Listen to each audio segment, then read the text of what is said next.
Salam sahabat muda yang dikasih dan diberkati di dalam Tuhan. Apa kabarnya? Saya berharap kita selalu sehat, bahkan diberkati dan dilindungi Tuhan.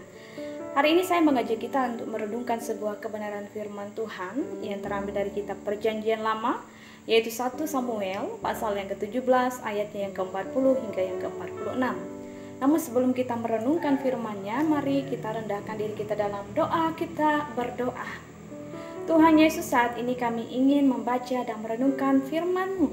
Berikan kami roh hikmat kebijaksanaan-Mu ya Tuhan, sehingga dengan itu kami dapat mengerti kehendak firman Tuhan, bahkan kami dikuatkan untuk melakukannya. Dalam nama Tuhan Yesus, firman yang hidup, kami siap diberkati oleh firman-Mu. Amin. Sahabat muda yang dikasih dan diberkati di dalam Tuhan, saya akan membacakan bagi kita firman Tuhan pada saat ini dengan frikop yang diberikan bagi kita, yaitu perkelahian Daud dengan Goliat 40 hingga yang ke-46. Saya bacakan bagi kita. Lalu Daud mengambil tongkatnya di tangannya, dipilihnya dari dasar sungai 5 batu yang licin dan ditaruhnya dalam kantung gembala yang dibawanya, yakni tempat batu-batu, sedang umbannya dipegangnya di tangannya. Demikianlah ia mendekati orang Palestina itu. Orang Palestina itu kian dekat menghampiri Daud, dan di depannya orang ia membawa perisainya. Ketika orang Palestina itu menunjukkan pandangnya ke arah Daud serta melihat dia, dihinanya Daud itu karena ia masih muda, kemerah-merahan dan elok parasnya. Orang Palestina itu berkata kepada Daud, "Anjingkah aku, maka engkau mendatangi aku dengan tongkat?" Lalu demikian para allahnya orang Palestina itu mengutuki Daud. Pula orang Palestina itu berkata kepada Daud, "Hadapilah aku, maka aku akan memberikan dagingmu kepada burung-burung di udara dan kepada binatang-binatang di padang." Tapi Daud berkata kepada orang Palestina itu, "Engkau mendatangi aku dengan pedang dan tombak dan lembing, tetapi aku mendatangi engkau dengan nama Tuhan semesta alam, Allah segala barisan Israel yang kau tantang itu. Hari ini juga Tuhan akan menyerahkan engkau ke dalam tanganku, dan aku akan mengalahkan engkau dan memenggal kepalamu dari tubuhmu. Hari ini juga aku akan memberikan mayatmu dan mayat tentara orang Palestina kepada burung-burung di udara dan kepada binatang-binatang liar, supaya seluruh bumi tahu bahwa Israel mempunyai Allah." Sahabat muda yang dikasihi dan diberkati oleh Tuhan, berbicara tentang Daud, pasti sudah sering sekali kita mendengarkannya. Mulai dari kita sekolah minggu, kita sudah pernah mendengar cerita Daud yang mengalahkan seorang Goliat, manusia raksasa yang menjadi pahlawan orang Palestina, orang yang sangat disegani pada saat itu. Bahkan juga dalam zaman kerajaan Raja Saul, mereka pun takut kepada orang-orang Palestina. Karena itu, anak muda yang dikasih dan diberkati di dalam Tuhan, hari ini saya mengajak kita melihat bagaimana cara Daud memenangkan peperangan. Saya memberi tema kepada kita adalah anak muda yang berani dan beriman.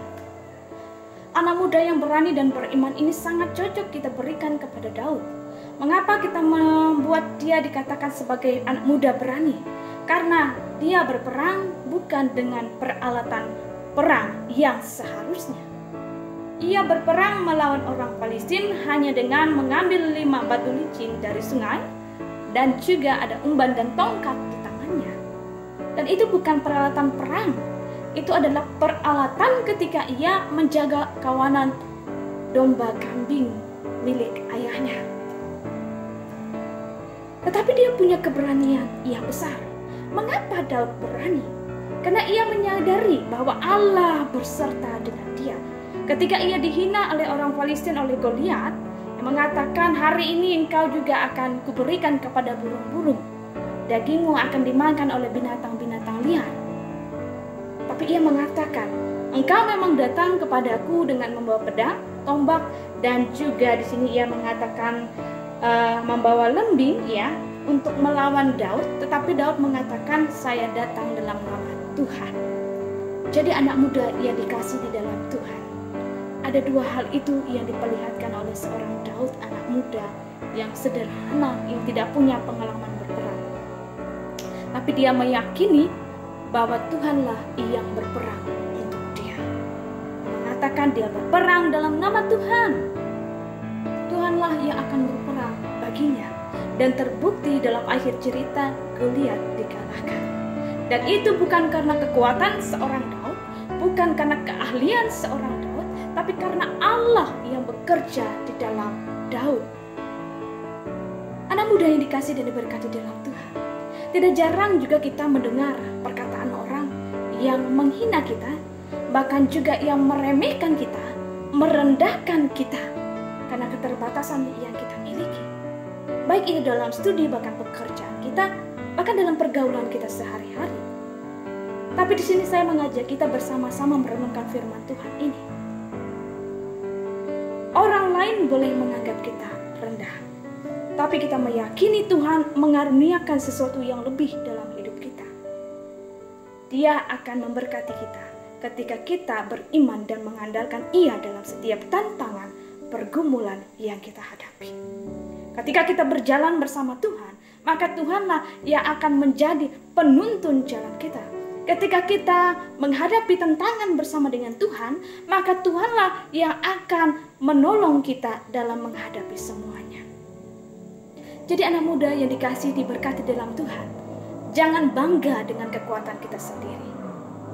Tapi biarlah dengan apa yang kita miliki ini, kita serahkan semuanya kepada Tuhan dan Ia yang bekerja dan bertindak dalam hidup kita.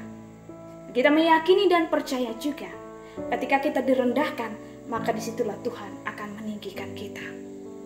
Sama seperti Daud, Ia menjadikan Daud seorang pemimpin, Ia menjadikan Daud sebagai seorang pahlawan bagi bangsa Israel. Begitu juga Dia akan mengangkat kita menjadi pahlawan baik dalam kehidupan keluarga kita, dalam kehidupan bergereja, bahkan juga dalam kehidupan bermasyarakat dan bernegara. Kiranya kehadiran kita, di balik kelemahan kita, Tuhan menyatakan kuasa-Nya sehingga kehidupan kita dapat menjadi berkat bagi semua orang. Kiranya firman Tuhan ini memberkati dan menuntun kita untuk menjadi pemuda yang berani, pemuda yang beriman, siap menghadapi tantangan bersama dengan Yesus kita akan memperoleh kemenangan. Amin untuk firman-Nya. Mari kita berdoa. Tuhan Yesus, terima kasih untuk firman-Mu. Saat ini kami bersyukur Engkau menguatkan kami kaum muda-Mu, supaya kami dapat belajar dari sosok seorang Daud, di mana ketika ia masih muda Tuhan telah pakai hidupnya. Begitu juga kami mohon Engkau memakai kehidupan kami anak-anak muda-Mu Tuhan. Berikan keberanian bagi kami Tuhan Yesus, bahkan ajarkan kami beriman kepadamu selalu Tuhan, sehingga dalam kami menghadap setiap tantangan pergumulan yang ada di hadapan kami menjadi orang yang kuat, kami menjadi orang yang berani, kami bahkan dapat memenangkan atas setiap tantangan yang ada di hadapan kami. Karena itu Tuhan Yesus, bentuklah kami seluruh kaum muda-Mu untuk menjadi pemuda yang menjadi berkat. Hari ini pun kami juga berdoa Tuhan bagi bangsa dan negara kami. Kau berkati bangsa negara kami dengan kelimpahan. Kau berkati bangsa dan negara kami ini dengan damai sejahtera-Mu Tuhan. Melalui para pemimpinnya, Engkau juga berikan mereka kebijaksanaan, kebenaran, bahkan kejujuran dalam hati mereka Tuhan. Sehingga dengan itu mereka mampu memimpin bangsa ini menjadi bangsa yang berkenan di hadapan Tuhan. Kami juga berdoa bagi gereja-gereja Tuhan, para hamba-hamba Tuhan yang melayani. Kiranya Engkau memberkati setiap kehidupan hamba-hamba Tuhan, supaya mereka terus dengan giat, terus dengan semangat melayani Engkau, sehingga melalui setiap pelayanan mereka semakin banyak orang mengenal Tuhan, semakin banyak orang bertobat, bahkan semakin banyak orang yang mau memberitakan Injil-Mu. Ya Allah Bapa yang bertata dalam kerajaan sorga, kami juga serahkan setiap pergumulan bangsa kami saat ini dalam menghadapi wabah COVID-19. Kiranya Engkau yang menolong, bahkan menuntun kami semuanya, supaya kami berhikmat dalam menghadapi semua badai ini Tuhan. Biarlah kami semakin hidup dalam kesehatan, semakin hidup dalam kebenaran-Mu ya Tuhan Yesus, sehingga dengan itu semua kami mampu melewati masa-masa COVID-19 ini dengan pertolongan Tuhan. Setiap pergumulan kehidupan kami Tuhan, kami serahkan ke dalam tangan pengasihan-Mu. Kiranya Engkau yang menolong kami. Setiap harapan kita bahkan syukur kami juga serahkan kepadamu. Biarlah Engkau yang berkenan di atas segalanya. Dalam nama Bapa, Anak, dan Roh Kudus kami berdoa dan alaskan doa dengan yang Engkau ajarkan. Demikian. Bapa kami yang ada di sorga, dikuduskanlah nama-Mu, datanglah kerajaan-Mu, biarlah kehendak-Mu di bumi seperti di sorga. Berikanlah kami pada hari ini makan kami secukupnya, dan ampunilah kami kesalahan kami, seperti kami juga mengampuni orang bersalah pada kami. Dan jangan bawa kami dalam pencobaan, tapi lepaskanlah kami dari yang jahat, karena Engkau yang punya kerajaan, kuasa, dan kemuliaan sampai selama-lamanya. Amin.